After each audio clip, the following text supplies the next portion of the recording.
Today the baby will be 1 week old this evening. So we made it to the 7-day postpartum mark. 1 week old. Here's a little picture of baby Isla, who's almost a week old. She's fast asleep in her bassinet, and I've been putting a lot of coconut oil on her because she has some peeling going on, which apparently is pretty common with newborns. And yeah, it's common, especially if they're kind of over the mature date. So she came out at 40 weeks and 6 days. So normal to have a bit more peeling when all the vernix was kind of gone before she was born.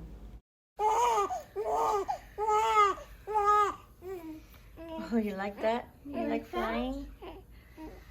The scale. So she's 6, about almost 7 pounds now, which is awesome. That's really good. So the midwife checked everything and she was like, wow, it looks like you never had a baby. You have no inflammation.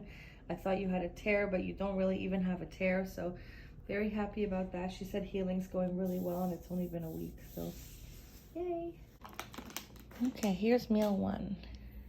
Here's a 4-color congee, and here's the little buns with yam and fresh tomatoes and a small cup of organic milk. Thanks, honey. Nick just gave Bentley her swaddle to get used to her smell a little bit because they haven't really spent time together yet. Mid-morning snack, so it's a rice balls with rice wine and goji berries, kind of like dumplingy. And then I have my 2 prenatals, my 3 fish oils, my vitamin D3 5,000 IUs, and my placenta pill, which are all these, and my mother's milk tea. I've been drinking a lot of this, and we did the weigh-in for baby today, and she's already almost back to birth weight in 1 week, and usually the average is 2 weeks, so I think that's really, really good news. I don't know if this is helping at all, but apparently fenugreek is really something that helps with milk supply and lactation. So that's really good as well. So everything is kind of working out. Obviously it's the breastfeeding efforts, like it's been a lot of work, and I put her on my nipple pretty much every 2 hours, but kind of on demand for 15 minutes on each side, and then if she cries I put her again. So it's going well and really good news so far this week. So I'm gonna eat my little meal and keep going with the day. Okay, since we have some time to relax here, I'm going to give you a little bit of a story time about the time that really gets difficult, because I'm not really posting that time in my vlogs because it's been really difficult. So between 10 p.m. and 2 a.m. almost every night she starts to get very fussy and starts to cry a lot. Now the first couple days it was very hard to soothe her, and I had people staying with me. My mother-in-law and my sister-in-law were staying and helping us with it, but it was just very hard because at those days my nipples were so sore and I couldn't even like soothe her anymore with breastfeeding because it was getting hard. And last night was my first night alone with Nick with the baby, and so this was her pattern. So from 10 p.m. until 2 a.m. so for those 4 hours, every time she cried I put her on my breast and soothed her like that and fed her some milk. I think it's like a cluster feeding. And then she would still cry afterwards and just keep crying every like 15 minutes or every 10 minutes, like anytime she gets off the boob. So pretty much constantly on my boob for like 4 hours. And then after that, she peed, she pooped, and then she passed out for a bit. And then she went in her bassinet, she wouldn't cry, it was okay. And then from 2 to 4, she kind of had a little bit more unconsolable crying, where I would put her on the breast, but she didn't want milk anymore, and she was just fussy. So just kind of walking around the house. I tried bouncing on the yoga ball with her and kind of walking around the house a little bit. That part was a little tricky, but finally she went to sleep, and this morning she's a little angel. That's why they say sleep like a baby, right? So that's the time it gets tough. Pretty much every day this week it's been tough in the evenings, and it's like not a witching hour, it's like a witching all night because it's at least like 4 to 6 hours. And midwife said it's normal, but I'm trying to find different ways to soothe her because it's obviously like very painful in a sense mentally to see like this baby's crying and kind of feeling helpless about don't know what she wants and don't know how to help her. So if ever you guys have any tips, I know a lot of you guys were writing tips on Instagram for me, so if you guys have any tips, just like write them in the comments below. I'm all ears about different things that could soothe the baby.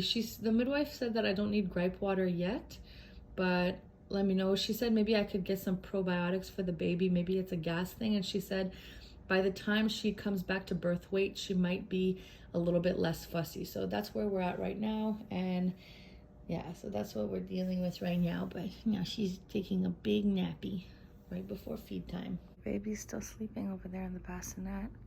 So I'm gonna do some planning, and then Nick is trying to take some nice professional photos with his camera.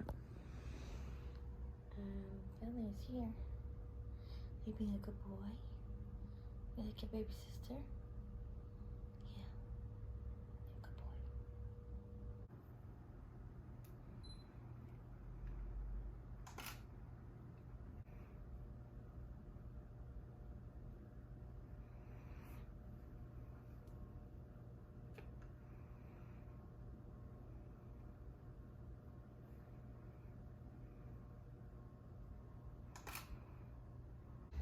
Okay, just finished our Zoom group call, so now we are having some late lunch, which is my lunch.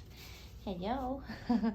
And it's going to be some Chinese broccoli here with some fish, my tea, rice, and some soup over here. So that's meal number 3, which is my lunch. Okay, let's start talking. Okay, so we have our belly paste. The belly paste has bentonite clay, ginger, cloves, black pepper, turmeric, cinnamon, coconut oil, and lavender essential oil. And the reason it's made up of these specific ingredients is because we want warming spices to go on top of the belly to help with healing and inflammation. And especially when we look at it on a Chinese medicine and Ayurvedic perspective, the woman is an open vessel and she's lost a lot of her energy, and her vata dosha, which is her air quality or her air element, has been completely imbalanced. So this helps to warm and heat up the body, as well as it helps to shrink the uterus and heal the uterus. And so we put the paste on, we put like a little cloth over it so the paste doesn't go everywhere, and then we put our 17-foot bind over the belly. So it seems like a lot of fabric, but you'd be surprised how quickly you run out of it. So this fabric specifically is 100% organic cotton. It's plant dyed. So everything is very sustainable, and it's not going to cause an allergic reaction to mom's belly. And this is actually the most transformative postpartum recovery that you can ever do. And specifically, the difference between a Bengkung Belly Bind versus a wrap is that it's customized to your body. So people who decide to go get like those waist training things from like Walmart, it's like, it doesn't do anything for you. It does like very basic minimum. So this is the best of the best. That's awesome. Yeah. And mine is pink. Yours is pink. Yay. Yes. It came in a little bag. Pink. Everything's pink for you. Yay. And the baby's eating with her little feet. With her little feet. And she also just peed on me but Nick forgot to put a diaper on her. So she peed on me while breastfeeding. With her cute little feet. Whoa, that is cool. Daddy's changing the diaper.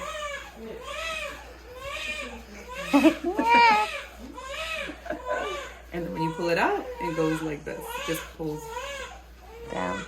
So we're gonna try it first, and then I'm gonna show you how to do it.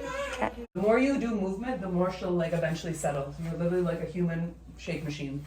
You know, last time we took her to the midwife, right? Yeah. So now driving, trying to be extra smooth in the car, figure that's better. And then obviously she was crying in the car, and then I start driving, okay, I'll try the opposite, just super bumpy acceleration and stuff. And she like more. So here you can see the doula teaching me how to do the Bengkung Belly Binding. She was doing it one step at a time and twisting, and then watching me do it as well on myself and adjusting it. So you can see her doing a couple twists, and then she kept stopping in between to adjust them on me. And at the end, she ended up wrapping it for me so I could see what it feels like when it's fully properly wrapped. And then I took a video of that at the end. So I'm going to be practicing this every single day, and I'm going to be posting here for accountability because you need to be consistent with it for it to work. So here is her kind of showing me. She's adjusting it onto me. And here is her in fast forward, kind of just slowly as she's making cute faces. Oh, and baby's crying. So I will be right back.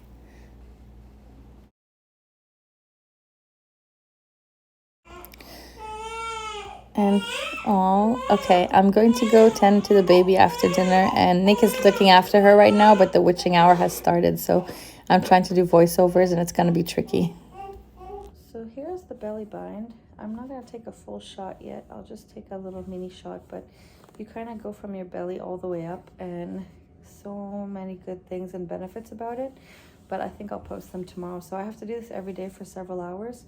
Now it's just the practice one, and then I'll try it later, and I have to stay consistent with this for the next 6 to 8 weeks. So I will post here for accountability.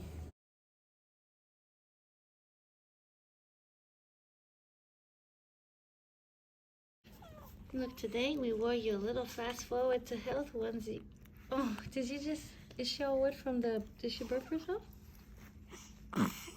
Or is that from the washcloth? Maybe from the washcloth. Okay. Okay, we'll change you out of these wet clothes. This is my afternoon snack. It's red bean soup and some fruits. Chicken soup.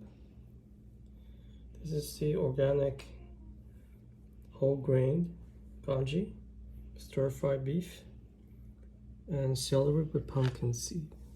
Thanks, honey. Okay, so this is a peanut cashew milk type of dessert for meal 6. It's not sweet again either, but when I say dessert, it's just totally unsweetened. And I have 2 placenta pills here because I forgot to take them this afternoon. I forgot one of them.